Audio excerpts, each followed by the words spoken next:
Apple Pay connection issues. Troubleshooting guide. If you're having trouble connecting to Apple Pay, several factors could be causing the issue. From network problems to outdated software, it's important to identify and resolve the problem to restore seamless payments. Here's a step-by-step guide to help you troubleshoot Apple Pay connection issues. Check your internet connection. Apple Pay requires a stable internet connection. Ensure your device is connected to Wi-Fi or cellular data. Restart your network connection if necessary to restore service. Verify Apple Pay servers. Sometimes Apple Pay may be down due to server maintenance. Check your device's system status settings to ensure Apple Pay services are operational. Update your device software. Outdated iOS versions can cause Apple Pay issues.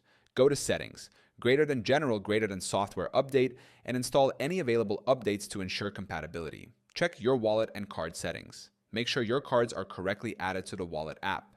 Remove and re-add the card if necessary to refresh the connection. Restart your device. A simple restart can often resolve minor software glitches. Turn your device off, wait a few seconds, and turn it back on to see if the issue is resolved.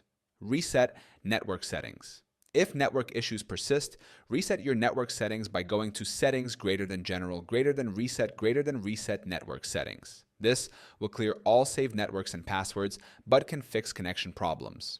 Contact your bank or card issuer. If your card is not working with Apple Pay, contact your bank to ensure there are no restrictions or issues with your account. If Apple Pay is still not connecting after trying these steps, consider contacting Apple support for further assistance. Ensuring your device, network, and payment methods are correctly set up is key to resolving Apple Pay connection issues efficiently.